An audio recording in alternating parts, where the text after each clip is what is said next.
Mwaka mpya 2026. 2025 imeisha. Hivi ni kweli ni mwaka mpya? Yaani kuna tofauti kati ya mwaka 2025 na 2026? Kidogo tuwape elimu watu wasiojua hii Januari mpaka Disemba ilitoka wapi. Na hivi ni kweli ni mwaka mpya? Ndugu zangu, ni vizuri huwa kuelimishana kwa sababu tunajua elimu nyingi tuliopewa ni kuprogramia ili tutumike. Sasa nikiwa nawapa watu elimu ili wajue ukweli, kuna watu wanakasirika na mimi. Ngoja kwanza nitoe historia kidogo ya haya masuala ya mwaka. Hii Januari, Februari mpaka Disemba kwanza ni majina ya miungu wa Kiroma pamoja na baadhi ya watu wa Roma. Kwa mfano Julai ni jina la Julius Caesar. Yule alikuwa ni statesman na mtu mkubwa katika Roman Empire. Katafute mwenyewe. Agasti alikuwa ni mtawala wa kwanza wa Roma kama sikosei. Kwa hiyo Januari mpaka Disemba ni majina ya Waroma. Ndugu zangu, Waroma walikuwa na nguvu isiyoelezeka, na Waroma ndio waliwafundisha hizi superpower nyingine namna ya kutawala watu. Kwa hiyo najua mmekwenda makanisani huko, mmebakwa vibaya sana. Toa pesa ufungue upe baraka za mwaka mpya. Kuna watu waliandaliwa hivyo kuanzia Januari, kuanzia tarehe 1 ya Disemba, kwamba andaa sadaka yako kubwa kama ufungua mafanikio wa mwaka mpya, na mmepeleka pesa nyingi sana. Ukitafuta article kwenye Biblia hiyo ambayo tunaisoma, ambacho ndio kitabu changu pendwa cha kunifundisha dunia inavyoendeshwa, hakuna masuala ya mwaka mpya na mwaka nini. Nyie wenyewe ni mashahidi. So hizi rhetoric za Januari, Februari mpaka Disemba, this is simply Roman Empire culture. Kwa hiyo kila dola, kila empire imeamua kubeba, kwa sababu ni mfumo mzuri wa kuendesha watu, kwa sababu ni mfumo mzuri wa kuwakumbusha watu kulipa baadhi ya vitu, kwa sababu bado tuko kwenye ule mfumo wa kikodi wa Kiroman. Kwa serikali ya Tanzania ikikwambia bana Januari imeisha, lipia hichi, Disemba lipia hichi and so forth. Kwa hiyo ni mfumo mzuri katika kutawala watu. Sasa ndugu zangu, tunavyofundishana ukweli wa dunia hivi, kuna watu na wagusa wanaona kama vile this mother is going too far. Wanakuja kwenye WhatsApp wamekasirika, wewe unafanya hivyo ili upate pesa za YouTube. Huyu jamaa amenipiss sana. Rafiki yangu alinikasirisha sana. Huyu bwana amekasirika kwa ile video yangu ya kusema kwamba Ukristo ni ukichaa. Alafu mimi ninasema Ukristo ni ukichaa, naishi katika Ukristo hajui. Sasa huyu bwana amekuja na viatiko vyake, sijui lelelele, sijui nini nini. Wewe kwanza huyu bwana ni mwoga sana. Unajua real man huwezi kumwataki mwanaume mwenzako kwa kusema maneno kama, yani ile sentence ya yule bwana ni ya kike sana. Kumwambia mwanaume mwenzako kwamba anafanya ili afanikiwe. Okay, let's say like kweli nafanya ili nifanikiwe kama ulivyosema. Kwa nini na wewe usifungue channel yako ukaniataki directly kwamba this mother is misleading people so that he can get money? Yani ingekuwa ni vizuri sana. Ndugu yangu, mimi siko hapa kuwafurahisha. Na hakuna sehemu nikakwambia subscribe, sijui like, share. No, I don't say that. Ulishajiuliza kwa nini sisimagi subscribe, share and hayo majinga, hayo mambo yenu? Nakwambia elimika, usiwe msomi, kwa sababu ndio wajibu wangu. Mimi naishi. Ukitaka kunipata bana, wewe uliokasirika, njoo Mnazi Mmoja pale Lumumba na Mkunguni pale Mnazi, niulizie, onyesha channel yangu, mimi nitakuja pale. Yani wherever you want to talk to me, wherever you want to talk to me, njoo pale Mnazi, alafu acha details zako. Umenipiss off sana kwa ile sentence yako ya kike kwamba you are doing this for the money. Inaonekana wewe ni msomi ambaye ulibakwa akili yako chuoni na ile elimu uliopewa haikupi riziki. Sasa iskanda like unakasirika kwamba this mother is making money by insulting maybe Christianity, disfaming the Christianity. Probably, bro. Mimi nawaamsha watu kwa sababu sote tulikuwa tumebakwa akili zetu, tulikuwa tujui dunia inavyoendeshwa. Ukristo umekuja ukatukuta sisi na mila na desturi zetu. Umetuvurugia mambo yetu mengi sana. Uko makanisani watu wametangaza mamiradi yao ambayo wanataka wayafanye hii 2026. Wengine wanataka watanue makanisa yao, kitu ambacho hakina faida kwa Mtanzania wa kawaida. Because mafanikio ambayo tunahubirianaga sisi kwa sisi yako mengi sana mtandaoni. Njia yake ni fupi tu, nyonya wengine. Mtu akiwa anakuhubiria njia za kuwa tajiri, yani maana yake nyonya wengine. Hakunaga mafanikio ya utajiri pasipo kunyonya mazombi. Sasa katika dunia yetu wajinga ni wengi.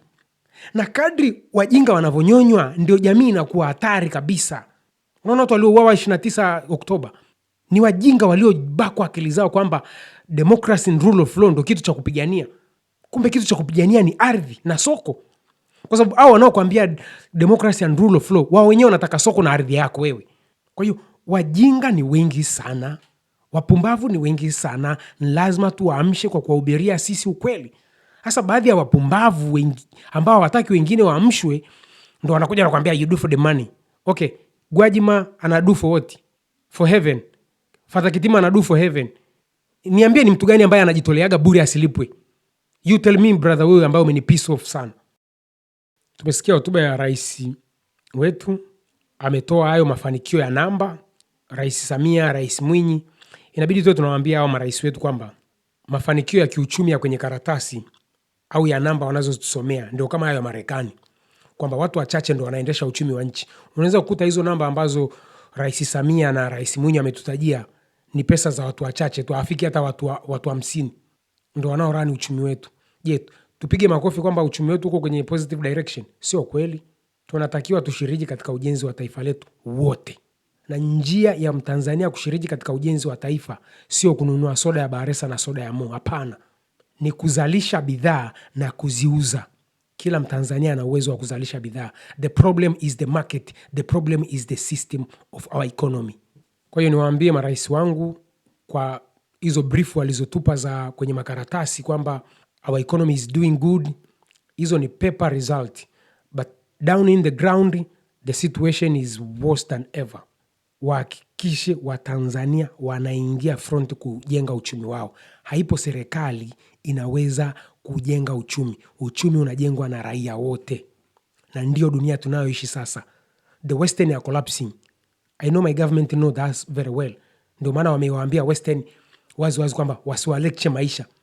Ujasiri wa marais wetu kuambia watu wa Western wasiwalecture maisha ni kwamba Western they've collapsed already. Na jamii iliyo take over kuiendesha hii dunia ni jamii ambayo kwenye nchi zao raia wote ndio wanaohusika kwenye ujenzi wa taifa. So ombi langu mimi kwa marais wetu kwenye huu mwaka mpya wa Kirumi, kwa sababu huu ni mwaka mpya wa Kirumi, tunahitajika Watanzania wote tushiriki katika ujenzi wa taifa. Na ujenzi wa taifa sio mmoja akalime, mmoja ampangie mwenzake bei. We need to crush this. Tunahitaji well organized platform which is JKT already. Nyerere alishatengenezea, ambayo itatumilikisha ardhi yetu yote. Tupewe soko, we gonna create soko. Once tumepewa ardhi, soko tutatengeneza. Yani tukishapewa leseni tu from now, ardhi ya Tanzania ni mali ya JKT, everything is upon us. My idea yako mengi bana. Kwa leo jamaa alikuwa ananiambia, nipe hiyo idea yako ulionayo ya JKT basi. Idea ndio hizo tunazozongeaga hapa wenye akili kubwa kama kina Rostam wanazibeba. Unafikiri biashara ni kitu kikubwa? Idea is just small, ni kama mpunje ya mchele au punje ya mahindi. Ukiotesha ikiota yanapatikana mahindi mangapi? So we got tons of ideas. We need JKT to be the umbrella to protect us. So 2026 pigania Watanzania wamiliki ardhi yao, Watanzania wamilikishwe soko. Period. Wacha kuandamana eti rule of law, wacha kuandamana eti demokrasia. Huwezi kula demokrasia, huwezi kula rule of law. Ukipigania demokrasia na rule of law, utawajaza pesa akina Gwajima, utawajaza pesa akina Tundu Lissu na kina Zitto Kabwe na kina Godbless Lema. Hao ndio unaowaingizia fedha. Nikukumbushe, wenzako wako kwenye maridhiano, na vikao vya maridhiano lazima wanagawana posho. Do you know that? Hujui. Ushaharibia biashara yako, ushafanywa ulivyofanywa, you don't know dunia inaendeshwa vipi. We need market, we need land. The rest will be history. Mnaokasirishwa na platform yangu, sikuambiagi subscribe, sikuambiagi like, sikuambiagi share, nakuambiaga elimika usiwe msomi. So you get pissed off with my platform, open your platform, start attacking me, and I will advertise your platform for attacking me. Yani ukiweza kuanzisha platform ya kuniattack mimi lazima niitangaze iwe na nguvu. Kwa sababu lengo langu mimi ni tuamshane Watanzania, tujue ukweli wa dunia hii ambao hatukufundishwa darasani. That is my goal. Sio watu wanajifanya wana akili kubwa, wanatubaka akili zetu in very destructive way. Ngoja niwape mfano mmoja mzuri ambao ni very practical example. Mimi na miaka mingi sana sijaenda nyumbani. Na mwaka huu ulikuwa ni mwaka ulioisha, ulikuwa lazima niende nyumbani. Preparations zote zilikuwa nishazifanya. dakika za mwisho nikaamua kubadilisha kwa sababu ya mambo yangu. Sasa nataka nikupe picha hii ni namna gani walimwengu wanavyotuoperate, alafu nyinyi amjuage. Tengeneza picha, mama yangu amekwenda kwa Mwamposa, alafu mama yangu akamwambia aje Mwamposa bana, na mwanangu ametoka nyumbani miaka mingi kweli, hajawahi kurudi nyumbani, naomba unibariki, naomba umuombee mwanangu arudi nyumbani aje kunisalimia. Mwamposa akamwambia mama yangu, toa 1000 nikupe mafuta ya upako ambayo yatamvuta mwanao. Kumbuka script ya Mwamposa ya kuhubiri ni sisi walimwengu tunamwandikia.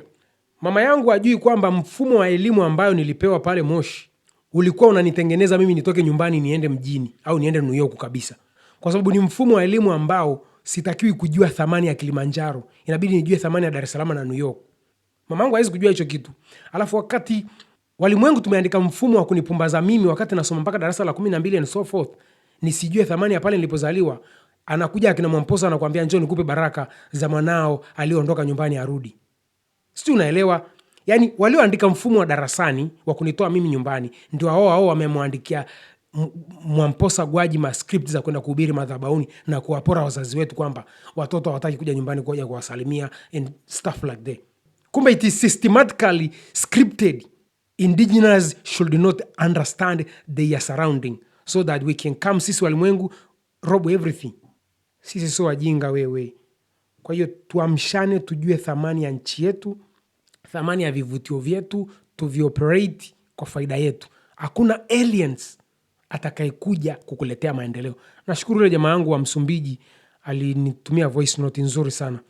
Akanambia Warusi na Wachina sio wabaya ukilinganisha na wazungu, yani Wareno, Wafaransa, Waingereza ambao walitutawala. Ndugu yangu wa Msumbiji uko sahihi. Lakini hii dunia kama nilivyokuambia, sisi ni binadamu. Binadamu usipojitambua, mwenzako anachukua advantage ya kukunyonya. Warusi na Wachina ambao wanakuja Tanzania, tusipowaonyesha kwamba na sisi tunajitambua, watupe teknolojia ili mwisho wa siku akimaliza muda wao wakiondoka tuwe na uwezo wa kuvirani ambavyo wamevianzisha. Nao hawatatupa hiyo teknolojia. Yani kama vile China alivyomwambia Marekani nipe technology, nipe na soko. Ndani ya kama kama miaka 30 tu, Mchina akamwambia Marekani ukija piga hodi, sio unakuja tu unaingia. You see, China walijitambua kwamba walipewa teknolojia na Marekani, wakapewa soko, period, wakakuwa wakafika level wakasema we must respect each other. Don't just come here like you are going to toilet. Tunahitaji tufike hiyo level. Sasa tunafikaje hiyo level? Lazima tuwe na structure ya kuitafuta hiyo elimu. Hakuna structure zaidi ya JKT. Kwa sababu JKT tukichukua vijana 100 tukawapeleka China, JKT tukichukua vijana 100 tukawapeleka Marekani, tukichukua vijana 100 tukawapeleka Iran. Yani tunawadeploy vijana sehemu mbalimbali. Hawawezi kubaki wote kule Marekani, China, wapi. No, baadhi wanaweza wakarudi, baadhi wanaweza wakanasa, lakini all in all tunatengeneza connection. Hata wale wanaobaki kule Marekani, China, wherever, wana link na sisi kule ta teknolojia. Ndivyo hata wa Indi wanavyojaribu kujikwamua kupambana na China. Waindi wana tabia ya kunasa Marekani, lakini wa China wakipelekwa na CCP kwenda kusoma ni lazima warudi kwa sababu CCP ni mafia. So lazima tuwe na mwavuli wenye nguvu wa kusomeshana na kutengeneza new generation. Ndugu zangu, mafanikio sio flip flop kama switch ya umeme. Mafanikio ni process. So lazima tutengeneze structure ya maendeleo ya kweli kwa jamii yetu. Kuna hizi taasisi za kusomesha watu za kina Rostam Aziz, za kina Mo, za kina Baresa, hazina faida kwa taifa. Wale ni mabepari wanaoandaa watu wao kwa faida zao. Lakini they don't do that for the nation purpose. They don't do that for the sake of the nation. Wale wanafanya kwa mambo yao. Lakini sisi lazima tuwe na umbrella ya kitaifa, umbrella ya JKT, kwamba we are doing this for our nation. There is no other umbrella than JKT. Nyerere alikuwa ni the brilliant president kututengenezea JKT. Wengine wetu majirani zetu hawana kitu kama hichi. I will cry for JKT till the day I die. Hii ndio jumuiya ya kuzika hizi jumuiya nyingine zenye mipango ya kutugawagawa tu. Wengine wanapanga kutanua makanisa yao tu, kitu ambacho hakina faida kwa taifa letu. So Watanzania 2026 tulilie soko na ardhi. Tukishapata ardhi lazima tutatengeneza bonge la benki. Tena ngoja niwape na siri, kuliko hata hii benki ya Wakatoliki ambao inaanzisha mchakato wa kuanzisha benki ya Wakatoliki. Nilikuwa kanisani, walinifundisha vitu vingi sana Wakatoliki. Yani hakuna watu wamenifundisha siri za hii dunia kama Wakatoliki. So 2026 tunataka ardhi itoke kwenye central government ije kwa JKT. Mambo mengine yatakuwa ni historia. ma-IT wapo, yani tuna wataalamu wote. JKT ni sehemu ya kuwa organize in a strategic way tuimiliki nchi yetu. Watanzania, serikali haitakuletea maendeleo, bali kazi ya serikali ni kukuuza kwa mabepari. Tuiambie serikali itupe ardhi, tulete maendeleo yetu sisi wenyewe. Tuelimike, tusiwe wasomi.